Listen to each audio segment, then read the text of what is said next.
Que le Seigneur vous bénisse richement. Je suis très reconnaissant envers Dieu pour ces moments qu'il nous accorde encore de parler de sa part. Et merci infiniment au propriétaire du plateau Instant Parole Parlée pour ces moments d'échange de la parole de Dieu avec les enfants de Dieu qui nous suivent.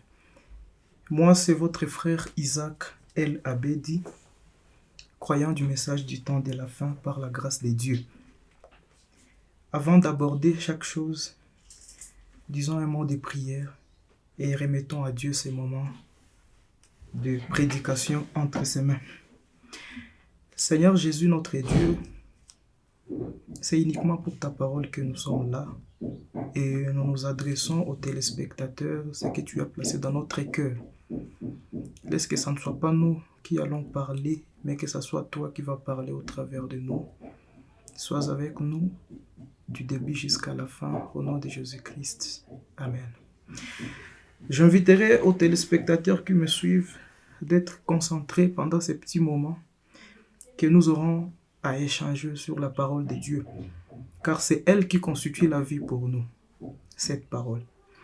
Et remarquez, à chaque fois qu'on parle de la parole de Dieu, alors le propriétaire de la parole intervient.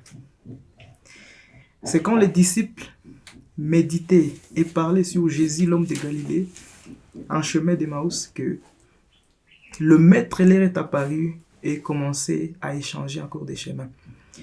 C'est quand Marie méditait sur la parole que l'ange lui est apparu pour accomplir la promesse qui était dans Ésaïe, chapitre 9, qu'une vierge devrait concevoir. Donc à chaque fois qu'on parle de la parole de Dieu, le propriétaire de la parole, le Seigneur Jésus, est tenu d'être présent.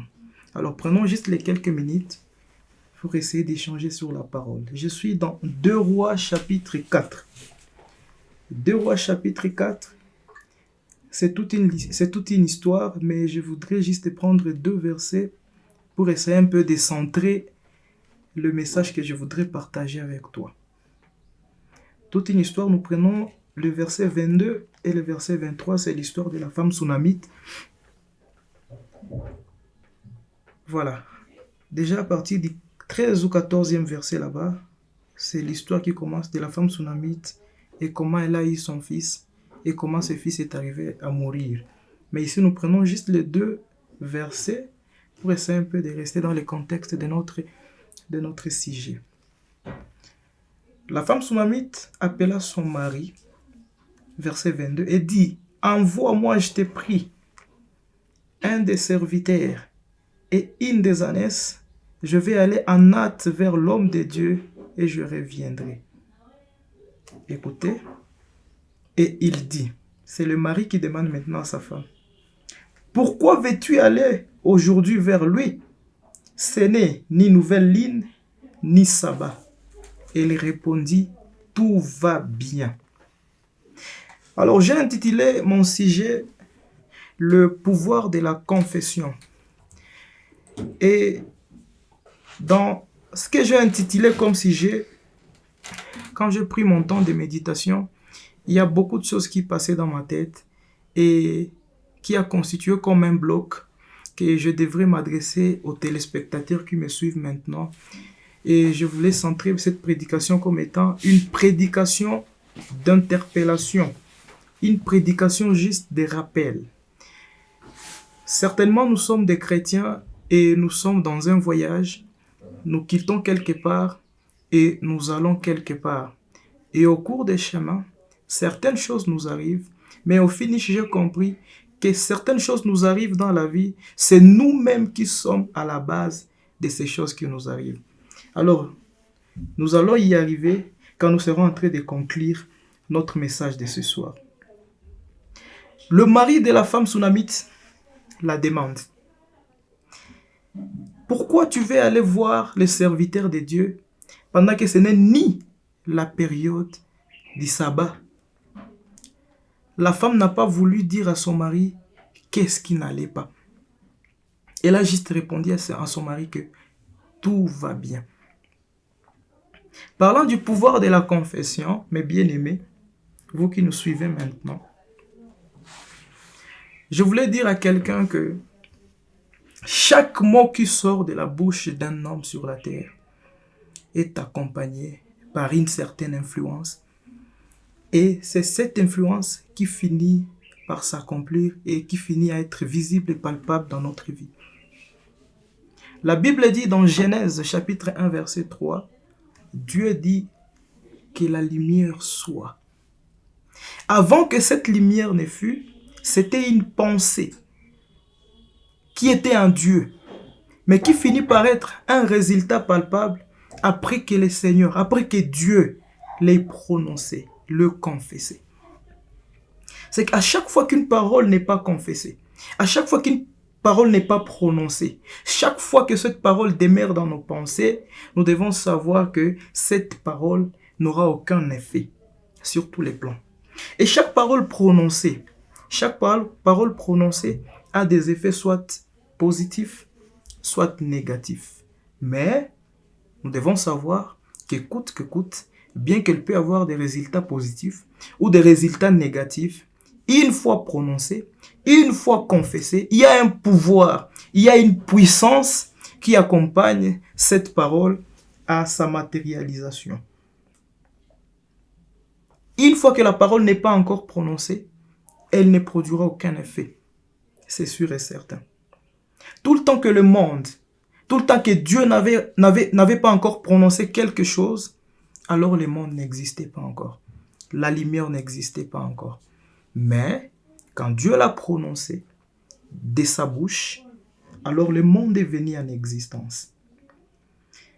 Je crois que le résultat que cette femme sunamite a reçu de la part du serviteur de Dieu Élisée, c'était le résultat de cette parole qu'elle a prononcée, de ce qu'elle a confessé vis-à-vis de son mari.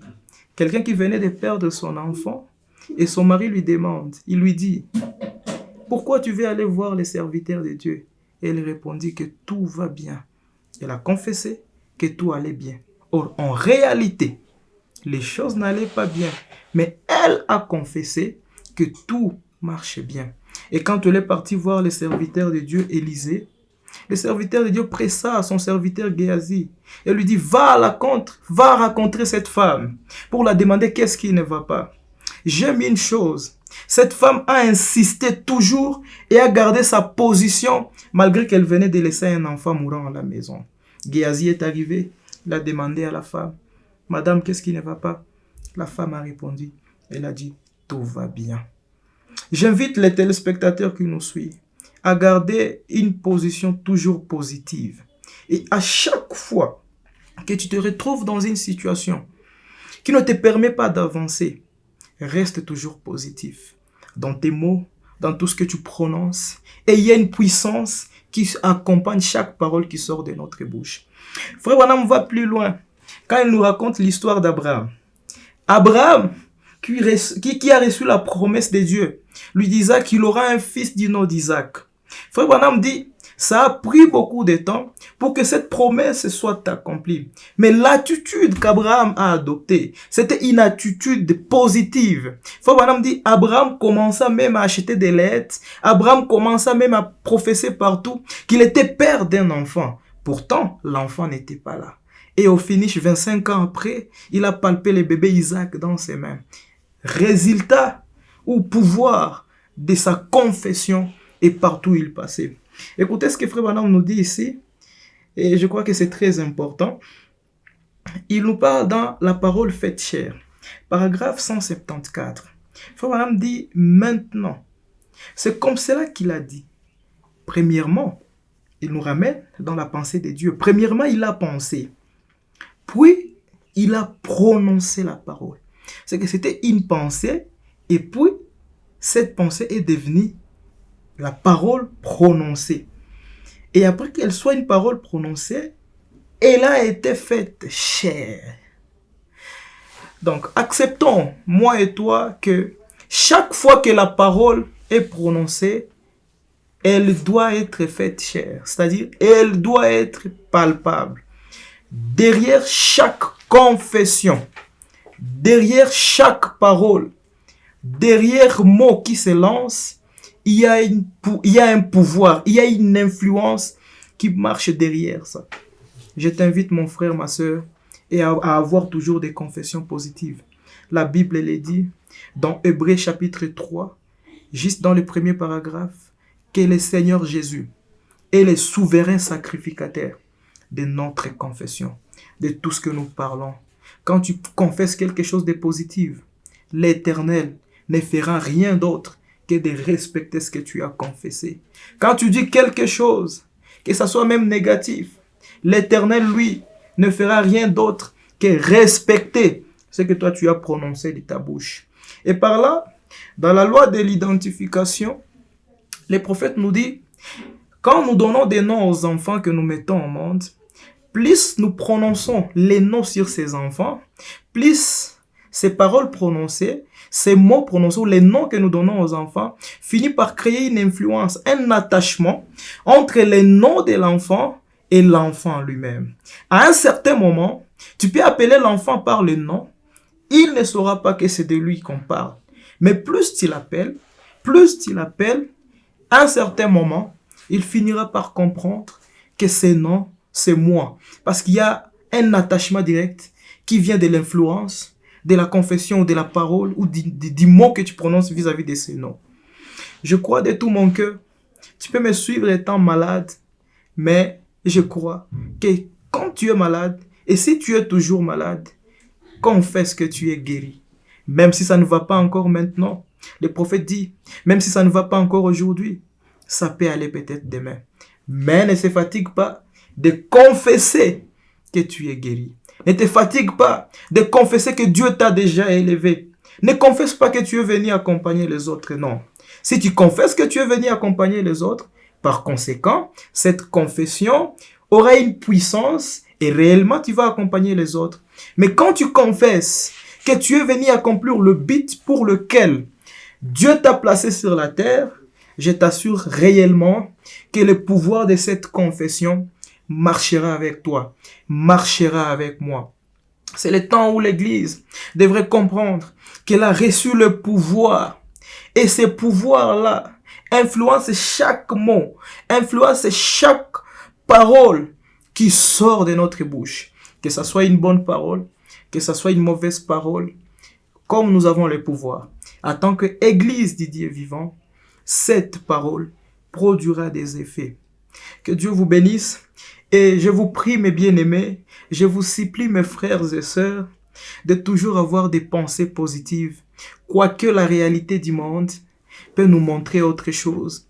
Mais ayez toujours des pensées positives. Ayez toujours des paroles positives. Et plus vous avez des paroles positives, plus le pouvoir qui est attaché à la confession accomplira cette parole positive jusqu'au point où vous allez palper. Pour terminer, le prophète nous donne un exemple. Il nous parle d'un aveugle. Un aveugle qui est venu dans la ligne de prière pour que le prophète puisse prier pour lui. Cet aveugle était dorénavant un aveugle et il n'avait jamais vu. Mais quand tu l'as venu dans la ligne de prière, pour qu'il soit guéri, Dieu comme il est grand, il est arrivé et le prophète l'a imposé les mains. Le prophète a dit au nom de Jésus-Christ, je te donne la vue. Le monsieur est rentré à sa place. Il a essayé un peu d'ouvrir ses yeux. Malheureusement, ses yeux ne se sont pas ouverts.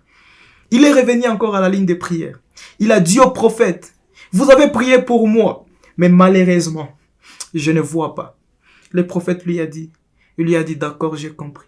Parce que le prophète savait que derrière chaque confession, derrière chaque mot qui sort de notre bouche, il y a toujours un résultat qui est positif ou soit négatif, qui accompagne ce que nous parlons. Le prophète lui a dit, d'accord, je comprends, mais ce que tu vas faire, partout où tu vas passer, commence à confesser que tu as vu. Commence à confesser que tu n'es plus aveugle. Commence à confesser que Dieu t'a déjà guéri. Il a dit, d'accord, il n'y a pas de souci. Quelque temps après la réunion, on l'a pris par la main, on l'a ramené à la maison. Mais j'ai aimé une chose. Partout là où il passait, il commençait à crier. Il commençait à dire, j'ai vu, j'ai vu, j'ai vu. On pouvait lui demander, ça c'est combien? Il allait dire, Toi-même, tu connais ce combien. Mais la chose qui est certaine, moi j'ai vu. Parce que le prophète lui a dit de confesser qu'il a vu. Les jours sont passés, peut-être les années sont passées. Et il s'est retrouvé un jour au salon, en train d'être coiffé, devant un coiffeur. Il a dit, édition spéciale, cher coiffeur, j'ai vu à l'immédiat la puissance des dieux, les dieux qui honorent chaque confession. Bien que ça peut prendre du temps, mais au finish, les dieux du ciel finissent par honorer chaque confession. Dieu est descendu et il a ouvert ses yeux. Il a vu et c'était une très grande joie. Bien-aimés frères et sœurs, attention avec des mots qui sortent de ta bouche. Attention avec des paroles que tu lances dans la communauté. Par-ci, par-là où tu passes, tout ce qui sort de ta bouche sont influencés par ces pouvoirs-là. Ça peut t'arriver même de donner aux enfants des surnoms, de jeter des mauvais sorts aux enfants. Mais sachez bien que tout ce que tu auras prononcé sur des enfants, sur les gens qui sont autour de toi, aura des influences, soit positives, soit négatives. Et moi aussi, sachant que je suis un enfant de Dieu et qui a reçu le pouvoir sur toutes choses, je confesse que le Seigneur Jésus-Christ te donne les désirs de ton cœur au nom de Jésus-Christ. Je confesse que Jésus-Christ, lui qui a le pouvoir, lui qui est capable de réaliser chaque confession qui sort de notre bouche, de pardonner tes péchés, de transformer tes problèmes en solutions, de t'élever et de te faire asseoir avec les grands. Que Dieu vous bénisse et que cette parole touche ton cœur, que cette parole te donne une nouvelle attitude afin de marcher dans ce monde, sachant que tout ce qui sort de ma bouche, tout ce qui sort de ta bouche aura des résultats. Que Dieu vous bénisse et qu'il bénisse tous qui nous ont suivis. Shalom.